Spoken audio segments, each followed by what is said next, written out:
SLBC ప్రమాదంలో చిక్కుకున్న కార్మికులను బయటకు తెచ్చేందుకు సహాయక చర్యలను కొనసాగించాలని ముఖ్యమంత్రి రేవంత్ రెడ్డి అధికారులను ఆదేశించారు.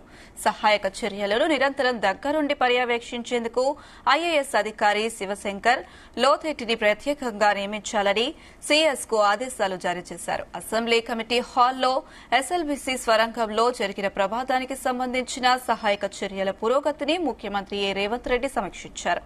ఈ నెల రోజులుగా ప్రమాద స్థలంలో కొనసాగుతున్న సహాయక చర్యల పురోగతిని విపత్తు నిర్వహణ విభాగం ప్రభుత్వ ప్రత్యేక ప్రధాన కార్యదర్శి అరవింద్ కుమార్, కర్నల్ పరీక్షిత్ మోహ్రా ముఖ్యమంత్రికి వివరించారు. కేంద్ర రాష్ట్రాలకు చెందిన వివిధ విభాగాలతో పాటు ప్రైవేటు సంస్థలన్నీ కలిపి 25 ఏజెన్సీలు సహాయక చర్యల్లో పాలు పంచుకుంటున్నాయని చెప్పారు. మొత్తం 700 మంది సిబ్బంది ఈ ఆపరేషన్లో నిమగ్నమైనట్లు చెప్పారు.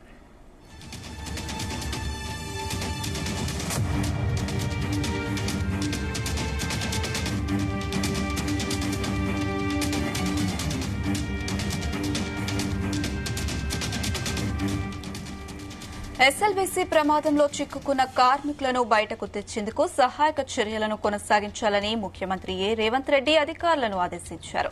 సహాయక చర్యలను నిరంతరం దగ్గరుండి పర్యవేక్షించేందుకు ఐఏఎస్ అధికారి శివశంకర్ లోతెట్టిని ప్రత్యేకంగా నియమించాలని సీఎస్కు ఆదేశాలు జారీ చేశారు.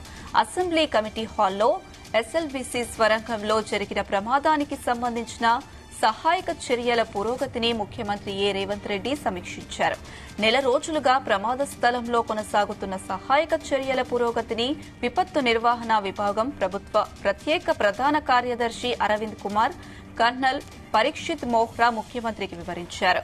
కేంద్ర రాష్ట్రాలకు చెందిన వివిధ విభాగాలతో పాటు ప్రైవేటు సంస్థలన్నీ కలిపి 25 ఏజెన్సీలు సహాయక చర్యల్లో పాలు పంచుకుంటున్నాయని చెప్పారు. మొత్తం 700 మంది సిబ్బంది ఈ ఆపరేషన్లో నిమగ్నమైనట్లు చెప్పారు.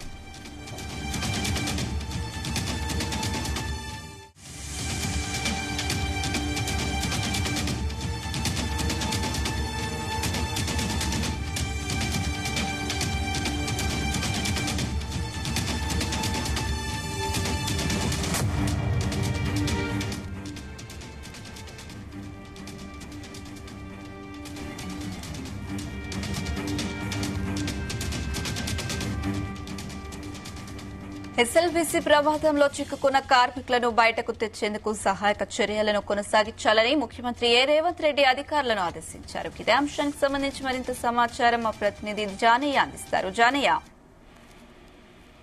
అనుష, ఎస్ఎల్బీసీ సొరంగ మార్గంలో జరిగినటువంటి ప్రమాదానికి సంబంధించి రెస్క్యూ ఆపరేషన్ మాత్రం అలాగే కొనసాగించాలి. అక్కడ చిక్కున్నటువంటి 7గురికి సంబంధించినటువంటి మృతదేహాలను కూడా బయటికి తీసేందుకు సహాయక చర్యలు మాత్రం కొనసాగించాలని చెప్పి సీఎం రేవంత్ రెడ్డి మాత్రం అధికారులను ఆదేశించడం జరిగింది. ఏదైతే ఈ ఘటనకు సంబంధించి గత ఫిబ్రవరి నెల 22న ఈ ప్రమాదం చోటు చేసుకోవడం జరిగింది. సొరంగ మార్గానికి సంబంధించి 14వ కిలోమీటర్ వద్ద ఈ ప్రమాదం చోటు చేసుకోవడం జరిగింది. అయితే ఈ ప్రమాదం చోటు చేసుకున్న సమయంలో అందులో 8 మంది చిక్కుకొని మృత్యువాత పడ్డ సంగతి కూడా ఇప్పటికే తేల్చడం జరిగింది. అందులో 8 మందిలో TBM machine operator Gurpreet Singh మృతదేహాన్ని ఒక్కటి మాత్రమే బయటికి తీయడం జరిగింది. అయితే ఈ సహాయక చర్యలకు సంబంధించి 14వ కిలోమీటర్ వద్ద జరిగినటువంటి ఈ ప్రమాదానికి సంబంధించి అక్కడ సహాయక చర్యలు చేపడితే మరింత సహాయక చర్యల్లో పాల్గొంటున్నటువంటి వారికి ప్రమాదం జరిగే అవకాశం ఉందనే విషయంలో సహాయక బృందాలు కూడా ఇప్పటికే నిర్ధారించడం జరిగింది. ఈ నేపథ్యంలో అక్కడ ఏదైతే సహాయక చర్యలకు సంబంధించి తీసుకోవాల్సిన జాగ్రత్తలు, ఏదైతే సహాయక చర్యలు నిరంతరాయంగా కొనసాగించేందుకు కూడా అన్ని ఏర్పాట్లు చేయాలని చెప్పి సీఎం రేవంత్ రెడ్డి ఈ రోజు ఎస్ఎల్బీసీ ప్రమాద ఘటనకు సంబంధించి అధికారులతోటి సమీక్ష నిర్వహించడం జరిగింది. మంత్రులు ఉత్తమ్ కుమార్ రెడ్డి, ఇటు జూపల్లి కృష్ణారావు, అలాగే సిఎస్ శాంతకుమార్ తో పాటు ఇటు నాగర్ కర్నూలు కలెక్టర్ కావచ్చు, సహాయక చర్యల్లో పాల్గొంటున్నటువంటి అధికారులకు సంబంధించి వారితోటి ఈ రివ్యూ మీటింగ్ ఏర్పాటు చేసి 7గురికి సంబంధించినటువంటి వాటి మృతదేహాలను మాత్రం ఖచ్చితంగా బయటికి తీసుకురావాలనే విషయాన్ని వాళ్లకు వివరించడం జరిగింది. దీంతో పాటు ప్రత్యేకంగా ఏదైతే ఈ సహాయక చర్యలకు నిరంతరం దగ్గరుండి పర్యవేక్షించేందుకు ఒక ఐఏఎస్ అధికారిని కూడా, శివశంకర్ అనే ఐఏఎస్ అధికారిని కూడా ప్రత్యేక అధికారిగా నియమించాలని కూడా ఆదేశాలు జారీ చేయడం జరిగింది. అయితే ముఖ్యంగా ఈ ప్రమాద ఘటనకు సంబంధించి పైకప్పు కూలడంతో ఈ ప్రమాదం చోటు చేసుకోవడం, ఇటు నీటి ఊటకు సంబంధించి కూడా నిరంతరాయంగా కొనసాగుతున్న నేపథ్యంలో అక్కడ ఏదైతే ప్రమాదం జరిగినటువంటి చోటు 50 మీటర్ల చోటు ఏదైతే ఉందో అది అత్యంత ప్రమాదకరంగా ఉంది. అక్కడ ఏదైతే పైకప్పు కూలి పేరుకుపోయినటువంటి రాళ్లు మట్టి బురదను తొలగించాలంటే మళ్ళీ పైకప్పు కూలే అవకాశం ఉన్న నేపథ్యంలో హైడ్రాలిక్ రోబోలను కూడా అటానమస్ రోబోలను అక్కడికి లోపలికి తీసుకెళ్లినా కూడా వాటితోటి అక్కడ సహాయక చర్యలు కొనసాగించాలంటే ఏదైతే సాంకేతికంగా కూడా రోబోల వినియోగం అక్కడ ఇబ్బందిగా మారింది. రోబోల వినియోగానికి సంబంధించి కూడా ఇప్పటి వరకు కూడా రోబోలను వినియోగించలేదు. అయితే దీనికి సంబంధించి ఈ సహాయక చర్యలకు సంబంధించి కేంద్ర ప్రభుత్వం నుంచి ఎలాంటి సహకారాలు కావాలన్నా కూడా తీసుకోవాలనేది కూడా సీఎం రేవంత్ రెడ్డి అధికారులకు సూచించడం జరిగింది. ఎందుకంటే ఇంకా 7 మృతదేహాలను వెలికి తీయాలి. ఎప్పటి వరకు వీరిని బయటకు తీసుకొచ్చే అవకాశం ఉందంటారు? ఇంకెన్ని రోజులు ఈ సహాయక చర్యలు చేపట్టే అవకాశం ఉందంటారు? ఏదైతే ఈ ప్రమాదానికి జరిగినటువంటి సమయంలో 8 మంది అందులో చిక్కుకోవడం జరిగింది. 2 పీబీఎం మిషన్ ఏదైతే ఉందో ఆ మిషన్ సంబంధించినటువంటి ఆపరేటర్లు 2, సైట్ ఇంజనీర్లు 2, కార్మికులు 4, మొత్తం 8 మంది. ఈ 8 మందికి సంబంధించి అందులో చిక్కుకొని మృత్యువాత పడ్డారు అనేది నిర్ధారించడం జరిగింది.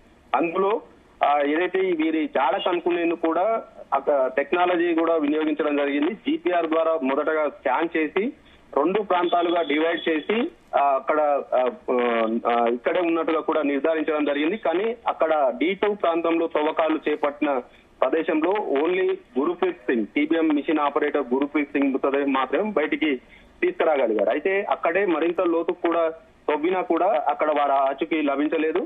అయితే ఈ వారి ఆచూకీ కనుగొనేందుకు కూడా ఇటు కేరళకు సంబంధించినటువంటి ప్రత్యేకంగా కేడవర్ డాగ్స్ కూడా తీసుకురావడం జరిగింది. ఆ డాగ్స్ కూడా రెండు చోట్లను గుర్తించడం జరిగింది. అయితే ఆ 2 చోట్లలో D2 ప్రాంతంలో తవ్వకాలు చేపడితే గురుప్రీత్ సింగ్ మృతదేహం లభ్యం కావడం, D1 ప్రాంతం ఏదైతే అత్యంత ప్రమాదకరంగా ఉన్న ఆ ప్రాంతం ఏదైతే ఉందో అక్కడ తవ్వకాలు చేపడితే మాత్రమే ఆ 7 జాడ తెలిసే అవకాశం ఉంది. కాబట్టి అక్కడ తవ్వకాలు చేపట్టాలంటే అక్కడ తవ్వకాలు చేస్తే మళ్ళీ నీటి ఊట అనేది ఒక్కసారిగా వచ్చే అవకాశం ఉందనేది టెక్నికల్ గా కూడా గుర్తించడం జరిగింది. అక్కడ తవ్వకాలు చేపడితే సహాయక చర్యల్లో పాల్గొంటున్నటువంటి వాళ్ళు ఎవరైతే ఉందో వారికి ప్రమాదం జరిగే అవకాశం ఉన్న నేపథ్యంలో సహాయక చర్యలకు సంబంధించి ఈరోజు సీఎం రేవంత్ రెడ్డి ఈ సమీక్ష సమావేశం నిర్వహించడం జరిగింది. అయితే పైనుంచి సొరంగ మార్గం ఉపరితలం నుంచి తవ్వకం చేపట్టాలని కూడా మొదట అనుకున్నారు. కానీ 400 మీటర్లకు పైగా లోతు ఉంటుంది కాబట్టి అది రిస్క్ తో కూడుకుంది. అది కూడా అడవి ప్రాంతంలో ఉంది కాబట్టి అది సాధ్యం కాని పరిస్థితి అనేది కూడా ఒక నిర్ధారణకు రావడం, సొరంగ మార్గం నుంచి సహాయక చర్యలు చేపట్టేందుకు అన్ని విధాలుగా చర్యలు చేపట్టడం జరిగింది. అయితే ఇన్ని రోజులు దాదాపుగా గత నెల 22న జరిగినటువంటి ఈ ప్రమాదం ఇప్పటికే 32 రోజులకు చేరుకోవడం జరిగింది.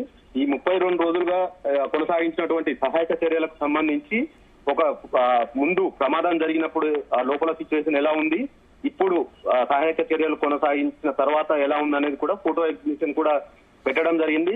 సీఎం రేవంత్ రెడ్డికి దాని గురించి వివరించడం జరిగింది. అయితే ముఖ్యంగా పీబీఎం మిషన్ ఏదైతే ఉందో ముక్కలు కావడం, అది శిథిలాలుగా ఉండడం తోటి వాటిని బయటికి తీసేందుకు రైల్వే సిబ్బంది కూడా శ్రమించడం తోటి పీబీఎం మిషన్ సంబంధించిన శిథిలాలు ఎక్కువ భాగాలు కూడా బయటికి తీసుకురావడం జరిగింది. అయితే ముఖ్యంగా ఈ 50 మీటర్ల ప్రాంతం ఏదైతే ఉందో అక్కడే ఈ 7 జాడ ఉన్నట్టుగా కూడా కేడవర్ డాగ్స్ గుర్తించడం జరిగింది. అది D1 ప్రాంతంగా కూడా దాన్ని పేరు పెట్టారు. అక్కడ తవ్వకాలు చేపట్టాలంటే సహాయక చర్యలో పాల్గొంటున్న వారికి ప్రమాదం ఉంటుంది కాబట్టి దీనికి సంబంధించి టెక్నాలజీ పరంగా రోబోలను వినియోగించాలనేది సీఎం రేవంత్ రెడ్డి కూడా సూచించడం జరిగింది. అయితే ప్రస్తుతం దీనికి సంబంధించి సహాయక చర్యలకు సంబంధించి ఇబ్బంది ఉన్న నేపథ్యంలో ఎలాంటి చర్యలు తీసుకొని ముందుకు సాగాలనే విషయంలోనే ఇలా అధికారులతోటి ఆయన సమావేశం నిర్వహించి పలు సూచనలు కూడా చేసినట్టుగా తెలుస్తోంది. ఇలా బ్లాస్ట్ సిస్టమ్ ద్వారా, బ్లాస్టింగ్ పద్ధతి ద్వారా సహాయక చర్యలు కొనసాగిస్తే ఏ విధంగా ఉంటుందనే దాని విషయంలో కూడా నేషనల్ జియోగ్రఫీకి సంబంధించిన నిపుణుల బృందంతో మరోసారి అక్కడ టెస్ట్ చేయించిన తర్వాత చర్యలు చేపట్టాలనేది కూడా సీఎం రేవంత్ రెడ్డి సూచించినట్టుగా తెలుస్తుంది. అందుకే ఈ సహాయక చర్యలకు సంబంధించి ఒక ప్రత్యేక ఐఏఎస్ అధికారి నిరంతరం అక్కడే ఉండి సహాయక చర్యలు కొనసాగించే విధంగా కూడా చూడాలనే విషయంలోనే ప్రత్యేక ఐఏఎస్ అధికారిని కూడా నియమించడం జరిగింది. చూడాలి. మరి ఈ 7గురికి సంబంధించి మృతదేహాలను బయటికి తీసేందుకు మాత్రం ప్రస్తుతం అక్కడ తవ్వకాలైతే నిలిచినట్టుగా తెలుస్తుంది. రేపటి నుంచి మళ్ళీ సహాయక చర్యలు కొనసాగే అవకాశం ఉన్న నేపథ్యంలో ఆ ప్రమాదకర పరిస్థితి ఉన్న చోటుని ఎలా అధిగమించి ఆ సహాయక చర్యలు కొనసాగిస్తారు అనే విషయాన్ని మాత్రం అధికారుల నుంచి ఆయన తెలుసుకోవడం జరిగింది. ఇటు కన్వేయర్ బెల్ట్ కూడా అందుబాటులోకి వచ్చిన నేపథ్యంలో ఆ బురదను తీసే బయటికి పంపించడానికి వీలవుతుంది. కానీ అక్కడ తవ్వకం చేపడితే మళ్ళీ కూలై వాటర్ ఊడి ఎక్కువగా వచ్చే పరిస్థితి ఉన్న నేపథ్యంలో ఎలాంటి చర్యలతో ముందుకు సాగాలనే విషయంలో నిపుణుల బృందంతో మరోసారి లోపల పరిస్థితిని అంచనా వేయాలని కూడా సీఎం సూచించినట్టుగా తెలుస్తుంది.